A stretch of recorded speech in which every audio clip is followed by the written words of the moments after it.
Today we have our last offensive side of the ball position group. It's the, yes, they're kind of boring, but ever so important offensive line position. We have every offensive position. I want to break them down to just do tackles, guards, centers. I put them all in one group, but it's actually a pretty impressive group of guys.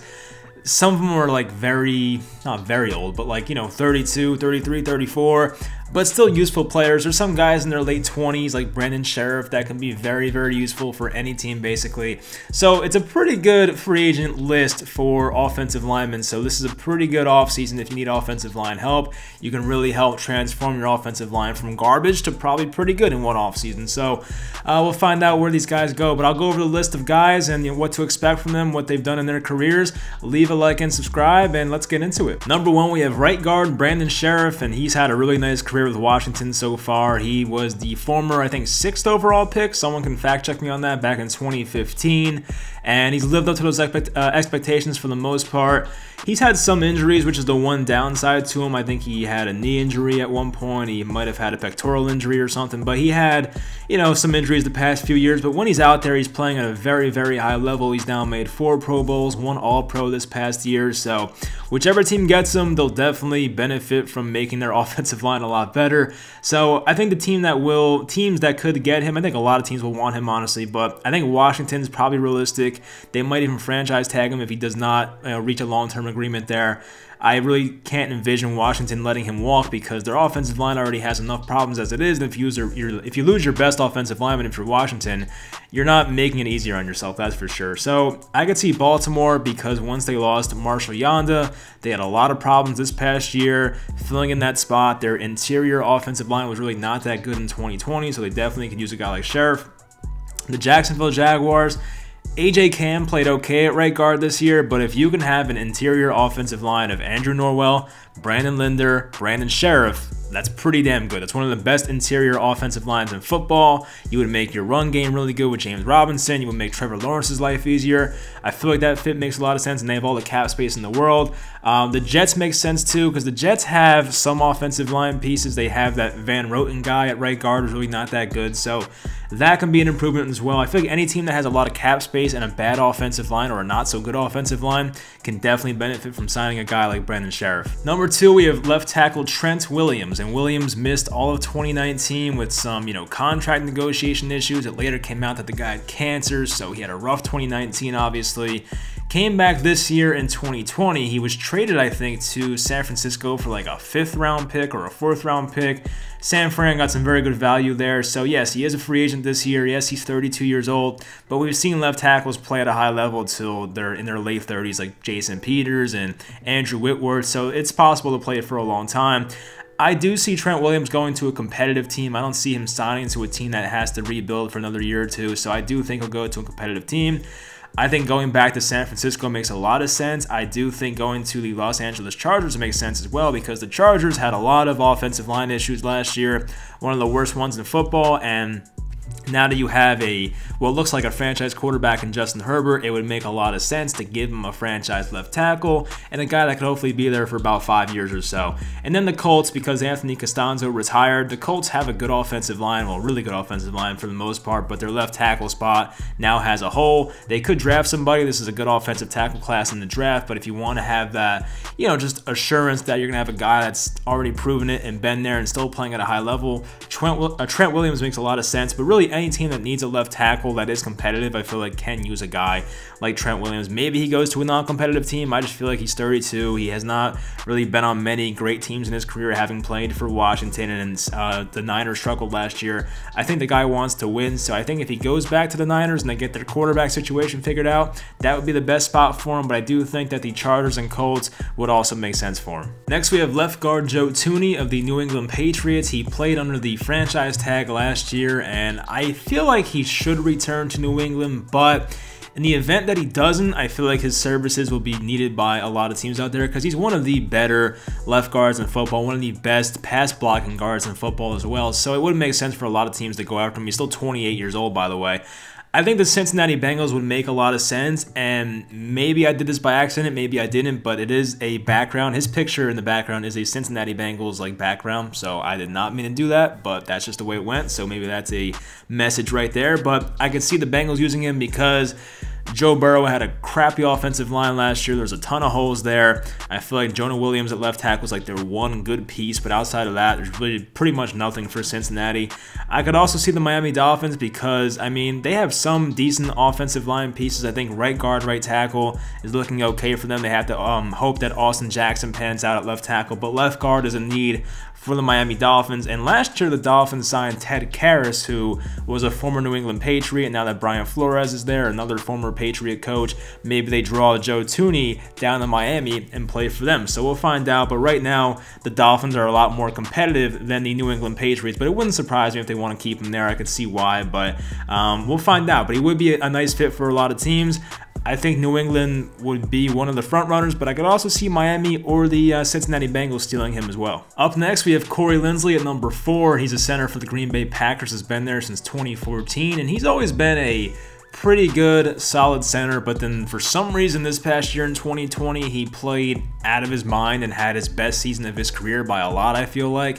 And you always kind of get concerned, like, why is this guy playing like an all-pro in his contract year and he never played like that before? So that's a built-in concern. He's 29 years old, so he should have at least 5 or 6 good years left in him as a center. But I feel like a lot of teams can use him, and it was reported that the Packers probably won't bring him back in 2021. I don't know how legit those rumors are, but I believe in them because the Packers don't have the best cap situation. They have other guys they have to kind of re-sign and take care of. Aaron Jones is out there right now. I feel like Preston Smith might be cut as well. Zadarius Smith has a chance to be cut. We'll find out, but it's not a guarantee that he goes back to Green Bay, and I kind of buy into those rumors, so I could see Cincinnati, the Bengals once again. Their center, I forget the guy's name honestly, but he tore his ACL in the final week of the season, so that's not a guarantee that he'll be back there. But the Chargers are number 2. They lost Mike Pouncey, and his brother retired as well, both Pouncey brothers. So they have a needed center now. They have a lot of cap space there, just like Cincinnati does. And the 49ers, I don't know if they can afford him, but the Niners definitely could use a better center because Weston Richburg, who they signed from the Giants, gets injured all the time. I think he might be a free agent or a cuts candidate this offseason, so we'll find out what to do with him. But they definitely could use a center. I've heard the Jets in there, but the Jets just signed Connor McGovern like last year from Denver, and he was, pretty highly priced, I feel like. So I don't know if they want to go back-to-back centers 2 years in a row, but I could see a lot of teams going for him, especially if you need a center and you have cap space. So we'll find out. But yes, it's concerning that he played out of this world and played at an all-pro level in his contract year, but we'll find out next year if that was legit or if that was a one-year thing. Number 5, we have left tackle Alejandro Villanueva, and he's one of the more interesting guys out there because just like Trent Williams, he is 32 years old. Might be a bit cheaper than Trent Williams. I feel like whichever teams miss out on him, they might pivot and go to Alejandro Villanueva. And maybe he is a better fit because he has not missed any games in his career, as you can tell. So that's very nice to see. 16 games basically every year since 2014. So yeah, ever since about 2016, I would say he's been one of the, I don't want to say best, but one of the top half left tackles in football. Like, he's never been top 5, but he's always been around that top 10 area. He's never been elite, but he's never been bad either. So he's a very solid, consistent left tackle. Not the best run blocker, but a very good pass blocker. I feel like a lot of teams can use his services, and I don't have the Steelers listed because the Steelers have not the best cap situation right now.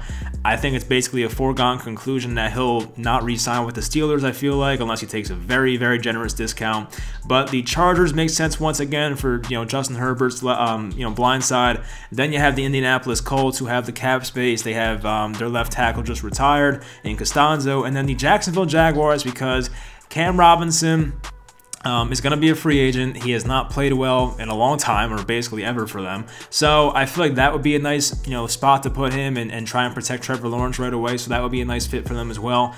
And they have all the cap space in the world in Jacksonville. So yeah, I mean, look, there's been some controversy about him with the national anthem and all that type of stuff, but you know what you're getting in this guy. Great pass blocker, average run blocker, plays every game. I feel like he's one of the safer free agents out there. Now for the honorable mentions list. So we start with the veteran center Alex Mack, 35 years old now. And it's funny because I always think about the Browns when I think about Alex Mack, because at one point the Browns literally had Alex Mack, they had Mitchell Schwartz and Joe Thomas on the same offensive line and found a way to not make it work. I don't know how you do that, but they did. But anyway, Alex Mack kind of helped transform that Falcons offensive line back when he signed there in 2016.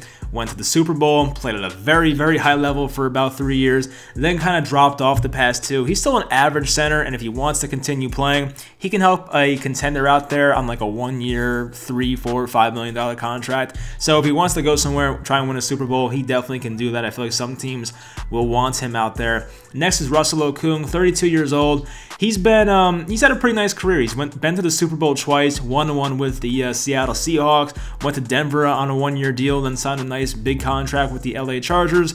Had like a blood clot issue last year in 2019, missed a lot of games. Then he missed a lot of games in Carolina after he was traded for Trey Turner last offseason. So when he plays at a high level, but he's had some injury history the past couple of years. So that's, he's still 32 years old, by the way. So that is something to watch out for. But he still could be a solid left tackle when he's out there. Offensive tackle Cam Fleming played for New England, Dallas, the Giants. He's now 28 years old. I want my Giants to re-sign him. He's a very versatile guy, can play both sides on the offensive line, and he's not the best, but he's also not the worst. You know what you're getting. He's very average, and I like that. You don't have to pay a lot of money for him, so I feel like he can be used by a lot of teams out there. Center Nick Martin, he was a former second-round pick, I believe, of the Texans. He's still 27 years old, so he's been playing at a pretty high level. Not the best center. He might not even be top 10, but he hasn't been terrible either, and the Texans have a crappy offensive line, as we know, so it's probably in their best interest to keep him, but he's still a pretty good center in the league. Right tackle Ricky Wagner, 31 years old, kind of like Cam Fleming, has bounced around a little bit, Baltimore, Detroit, Green Bay, so when he's out there, he plays at a pretty high level. He's never been like an elite tackle in this league, but still an average guy, kind of like a Fleming, a Mike Remmers type guy. So he would be a pretty useful guy for a lot of teams. I think he played all 16 games this year for the Packers, started for them in the playoffs and wasn't terrible, so that's definitely a positive going into a contract year. Center/guard Austin Blythe, he was with the Rams. He was a former, I forget what he was. He was picked pretty late, like 240-something with the Rams a while ago. So he actually started out in Indianapolis, so I guess he was picked by them, but he's been a solid right guard for a while now. He's been in the league for a few years, and he played center last year for the Rams. Did okay. He wasn't great at it, but still, he would definitely, he's going to be pursued by a few teams out there at least. Center Ted Karras, 28 years old. He filled in for David Andrews back in 2019. He can play guard. He can play center. He was signed to the Miami Dolphins on a 1-year deal. Played pretty well for them this past year. Could have been better, but also wasn't terrible. So Ted Karras might seek a longer contract of 2 or 3 years this time, but he's also not the worst. So I feel like he might find himself like a 3-year, $15 million type contract out there somewhere. Speaking of David Andrews, here he is, 28 years old. He missed 2019 with like a blockage in his arteries and his lungs. It was very concerning, but came back in 2020. Didn't look like the same player that he once was. He got injured. I think he broke his thumb at one point, had surgery, and missed about a month. But he, when he was in there, he played okay. He wasn't the same player he looked like in the past, but I don't know how much the injury hindered his play, so that's something to watch out for. But he probably will go back to New England if I had to guess. Right tackle Darrell Williams, he's 28 years old. Had a lot of knee injuries with the Panthers. Signed a couple 1-year deals, one in Carolina. Then he signed a 1-year deal for Buffalo this past year and played lights out for the Buffalo Bills. Probably earned himself a lot of money. Yes, the injury concern is still there, and he's doing it for 1 year. He had a really, really good 2017 season for the Panthers, but, it's 2017, had some injury history, and then had a really good 2020. So, what type of player is he? I don't know, but we'll find out what type of contract he gets. But a lot of teams out there can use a great right tackle, so Darrell Williams can fit a lot of teams. And left guard, Kalichi Osemele, 31 years old now. He's battled a lot of knee injuries lately, but there was one point back in 2016, 2017, where this guy was like playing every game. He was one of the better left guards in football for Oakland. I'm sure playing next to Rodney Hudson helps a lot, but still, he definitely, if he stays healthy, he can still be one of the better run-blocking guards in the football. It just depends about his health. I don't think a team will give him more than a 1-year prove-it deal, but we'll find out. Maybe he retires. I have no idea. I feel like some guys on this list could retire. It would not surprise me if Alex Mack retired or even Russell Okung, so we'll find out. But hopefully you guys enjoyed this video. Leave in the comments where you think some of these guys would go. Once again, leave a like and subscribe if you enjoyed, and I'll talk to you guys for the defensive side of the ball. We'll do defensive line coming up, and I'll talk to you guys next time.